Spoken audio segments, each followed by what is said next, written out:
All right, it's time to turn our attention towards the July tests that are going to be happening on the international stage. And now we know the British and Irish Lions squad, I want to look now at what should the England squad be for the tour to Argentina and the USA. 3 matches are going to be taking place. Which players should Steve Borthwick retain from the Six Nations squad that seem to show a bit of an upturn in performance?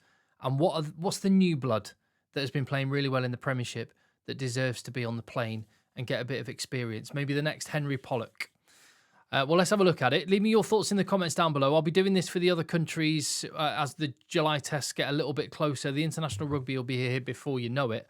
But yeah, let me know what you think in the comments down below. Give the video a thumbs up and hit subscribe. So the games that England will be playing against Argentina on the 5th and the 12th of July, with a further game against the USA on the 19th of July. Now, personally, the way I would approach this is I would go full bore, the strongest team you can possibly name against Argentina, albeit without the British and Irish Lions in your squad.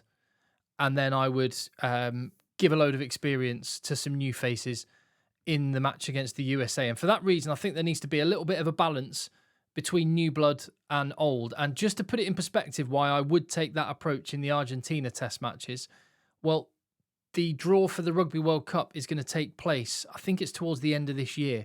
Have a look at the world rankings as they currently stand. England are just a hair's breadth behind Argentina, who are one place above at 5th in the world rankings. England at 6th. And they've got an opportunity to go above Argentina and start moving upwards. And I think that is important.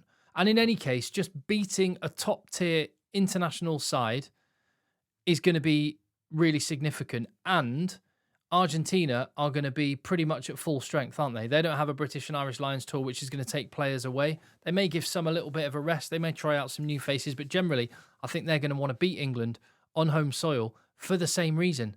The World Cup draw is important, and winning at this level is significant. So I would also say England's average age of their squad through the Six Nations and the squads that Steve Borthwick has been picking, I've been hammering this point again and again on the channel. It's one of the youngest squads in world rugby. So there's always a temptation to say, get the kids in, bring a load of youngsters in. I don't think we need to, because the England squad is already very young. That said, there are some talented younger profile players that I would be wanting to have a look at if I were Steve Borthwick. So without further ado, let me get into it. And those are the players that aren't going to be available to Steve Borthwick because they will be away with the British and Irish Lions. Obviously, other players, I mean, some of these guys may get injured, other players may get injured, and some of the other guys that are currently available to Steve Borthwick may end up getting the call up anyway, and good for them if they do.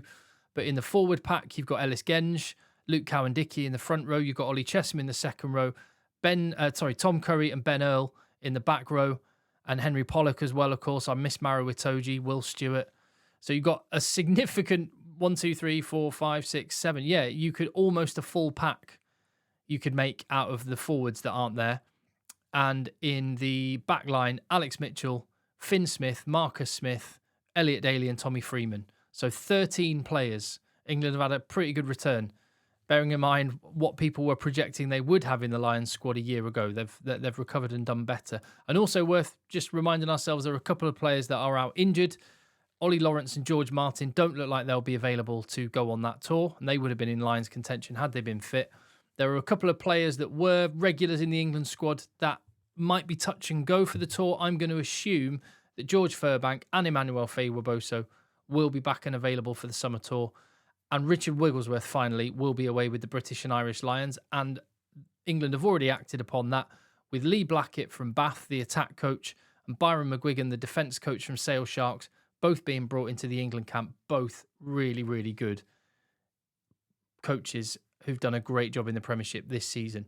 And Lee Blackett in particular for many seasons. He was unfortunate that Wasps went bust. He did a great job there, went off and was with Scarlets, now has found a home at Bath, and they seem to love him there. And he's masterminding the best attack in the Premiership. Right, as for players, who should make the squad? Again, let me know in the comments down below. Who would you have? That we're bound to disagree. It'd be impossible for us to agree on everything. And that's what the comments are for, and that's why this video is worth doing, because otherwise it'd be really boring if we agreed. So the two incumbents at loosehead prop, obviously no Ellis Genge, but you got Finn Baxter, you got Bevan Rod. I would add to that Emmanuel Eogan. He's been outstanding for Northampton Saints this season. He converted a few years ago from the back row to prop, and he's been steadily getting better. And now Northampton Saints have let their stalwart, one of their legends, most capped player, Alex Waller, retired. Emmanuel Eogan has taken over the fort on his own, and he's done an outstanding job, and he'll be playing in the Champions Cup final in a fortnight's time. He deserves to go on an England summer tour. Tight head prop. I've got Joe Hayes and Asher Apoku Fajor, who were there already. And I would add to that a man who I think would have maybe been in and around the squad already had he not been injured earlier this season, Afolabi Fasogbon. He was with London Irish before they went bust. He's landed on his feet. Big unit. 6'4", huge man, and massive promise as a tight head prop. Hooker. You've got the two Saracens hookers that have been in and around the squad already. They were there in the Six Nations squad. Now, there'd be some temptation not to take Jamie George. And I mean, if Jamie George put his hand up and said, Steve, I'm feeling quite tired, I could do with a little bit of a rest, maybe you give him a break this summer. But I don't imagine Jamie George will say that. And if he's fit and available, I would want him on the squad as much as anything, because you're losing a lot of experience to the Lions squad. Jamie George could be your captain. Well, he'd be definitely one of the contenders to be the captain of the team again, previous national captain. Theo down alongside him, his club teammate. Who would be the other hooker? Well, Gabriel Ogre's been around the England squad. I still love Harry Thacker. There are other contenders as well, but I would go, Jamie Blameyer would be another one. I would go for Curtis Langdon, who for Northampton Saints has just been brilliant. And in that game against Leinster, he showed the mettle that he has got. Proper steel. Good line out forward, really busy around the park. And yeah, I would have no hesitation in getting him involved in the England squad. I think he deserves to. To the second row then, where you've got Alex Coles and Nick Ezekwe. Obviously, England's first choice pairing of Maro Itoje and Ollie Chesham are missing. George Martin's missing with injury. Alex Coles has been around. Nick Ezekwe's been in and around the squad, so they're both in. You could go with Charlie Ewells. You could go with Joe Batley, who's been playing really well, but has had some injuries. I think the one young player, he's played for the England A side, and Steve Borthwick seems to want to have a look at him, and he looks good in the Premiership, is Arthur Clarke. I think he's about 22, 23. Looks like a handy player. So get him around. And do you know what? Honestly, I think I would leave it at that. There are only 3 games, and let me explain my reason for only taking 3 locks on this tour, because not convinced about Charlie Ewells when you look forward to the Rugby World Cup in 2027, while he's had a really good club season. Joe Batley, as I mentioned, been injured a little bit. The main reason is there's so many back row players. I mean, England are absolutely stacked in the back row. So I want as many of those players to get a shot. And for that reason, and if you think back to the Six Nations and what was happening with Chandler Cunningham South, he was used as a second row. He's been playing quite a bit of second row for Harlequins this year. So I would take him, as a back row. He's mainly a 6, also an 8. But I would have him playing plenty of minutes in the second row. So for that reason, I think I'll only take 3 locks if it were me. Ted Hill could also slot in at second row if needed. Good line out forward. Big man, he could do that job there, no doubt about those two. But those are your 2 big basher 6s. Add to that a couple of really good open side flankers, Ben Curry and Sam Underhill. England are just stacked at 7. Well, just back row in general. But Ben Earl could play there. Tom Curry can play there. Henry Pollock as well. It's insane the talent that there is in that position. Tom Willis, an out-and-out number 8, having mentioned Chandler Cunningham South, can play there. But the players I would add to that core group there, really high quality, I would add Tom Pearson, if fit and available. He can play right across the back row.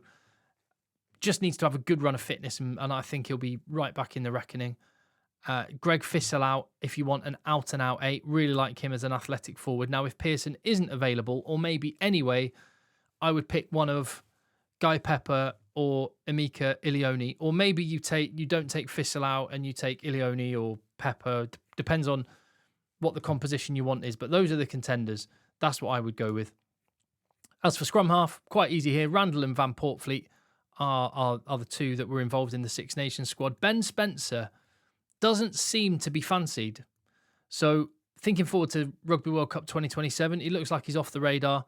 So, I mean, I feel sorry for him because he's brilliant. But, and maybe this is slightly biased because my local club in South Manchester, where my son plays and where Rafi Quirk and his family all play, or Rafi Quirk, that's his home club, Broughton Park. So I realise I might be slightly biased. He had a bad game on Friday night against Leicester, did Rafi Quirk. But, I mean, I just want him to rediscover the form, and he hasn't managed to do it yet. Maybe the England coaches, maybe Lee Blackett can give him a new lease of life over the summer. So I just, for the potential of what we know Rafi Quirk might be able to do, I might just take him along as the third scrum half instead of Ben Spencer. Will Porter also is pretty handy as well. Just thought worth giving him a mention. But those would be my three. As for fly half, George Ford is the main man. His next test cap, that first game against Argentina, as long as he's fit, will be his 100th test appearance. What an absolute legend. Charlie Atkinson was the guy that was playing for England A earlier this year, and I'd take him as the backup fly half. And I would only take two. I mean, there's the lad O'Donoghue at Bath, who looks like a really good prospect. Orlando Bailey also at Bath. I just don't see any of them ready yet for international rugby. And I want to go and beat Argentina. So I don't need anyone besides these two, because George Furbank, if he is fit and available, again, it would depend on that. If George Furbank is fit and available, he's played 10 at international level, and he could be a backup in that position. Centre, Fraser Dingwall, Oscar Beard, Henry Slade. I could understand an argument for leaving Henry Slade at home to try out some new combinations, but you've got a lot of fresher players in the back line, a lot of guys away on Lions duty. It's a really, really young crop. So I like Henry Slade there, just to add a bit of experience. And another, in an emergency, another person I'd rather chuck at 10 in an international level than O'Donoghue against Argentina's back row, for example. So I've got Henry Slade, and I would take Seb Atkinson and Max Ajomo. Those two, they have the potential to be class. There's others. Ollie Hartley's really good. Waghorn at Harlequins is good, but Bath's Max Ajomo, he feels like he has elite potential, and it's only potential. Let's see what he can actually do. And Seb Atkinson, a really robust 12 that England have been needing. But yeah, I'll come to my team that I would pick for that first test against Argentina in a minute. As for the outside backs, again, I know there's been a bit of an issue about fitness with Ollie Slightholme. Hopefully he's fit. Same with Manuel Faye-Waboso and George Furbank. If they're fit, I would add to them Tom Roebuck, Freddie Stewart and Caden Murley. And that's a really good crop of outside backs. You probably don't need much more than that, but I would also add to that Joe Carpenter as the next best 15 off the rank. There are others. I mean, Gabriele Batoyi, you could argue, and I might argue, deserves to be there.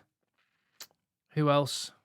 Will Muir from Bath's been pretty good, but I'll stick with 7, and that makes a squad of 36, which for 3 games feels about the right combination for those 2 test matches in Argentina and the 1 game in America. Everyone can get game time. You can rotate a lot in that final game against the USA. I think there is a game against like a French 15 before they leave for Argentina. So possibly there's a few of these other names that I've been chucking around you might bring in just for that one, but then not travel with them to Argentina. That might be the way I would go. As for a team, this is what I was thinking I might pick for that first test against Argentina. Front row of Baxter, George and Hayes. They were involved in the Six Nations, did well, so carry on. Coles and Chandler Cunningham South in the second row, like I said. I'd have Nick Ezekwe on the bench. Theo Dan, Bevan Rod, Asher Opoku Fajor on the bench as well. Possibly Afolabi for Sogbon. Forces himself into the equation there. Back row, Ted Hill, Ben Curry, Tom Willis. That is such a well-balanced back row. And then you've got the potential. I would go with a 6-2 split. Underhill and Fisselau I've picked as the 2 on the bench. The back line, Van Portvliet and George Ford. Centres, Max Ajomo and Fraser Dingwall. Because it's a 6-2 split, you need to be able to cover centre 10 and also fullback as well. George Furbank can step into 10. Henry Slade can play fullback. He can play 10 as well, and he can play centre. Dingwall and Ajomo could play 12 or 13. So I think that's got the combination that can do it. I was tempted to... Who was the one? I was tempted to go with like a Seb Atkinson or even a Joe Carpenter, something like a Caden Murley on the bench, but 6-2 split. That's what I've gone for. With a Jomo and Dingwall, Roebuck and Faye were both on the wings, Furbank at fullback. I think that's a team capable of beating Argentina in Argentina, even without 13 British and Irish Lions. I think England are in a good spot, I do. And again, I think it's early days. I think when you're thinking Rugby World Cup 2027, they might still be a little undercooked, but they've got room to grow and a lot of young players. Their age profile is really good. So maybe I'm blinkered here. Maybe I'm being too patriotic, but I'm quite optimistic. I think it's going to be tough out in Argentina against Matera, Montoya, and Kremer, and Juan Martin Gonzalez, Santi Carreras, Mateo Carreras. It's going to be tough, but it should be good. That's my thoughts anyway. Again, fitness dependent on a lot of those, and we've still got the rest of the Premiership season to kind of have a look at some other players. So I'm sure I'll revisit this, as I will be doing for all the other countries. So let me know what you think, and I'll see you on the next video.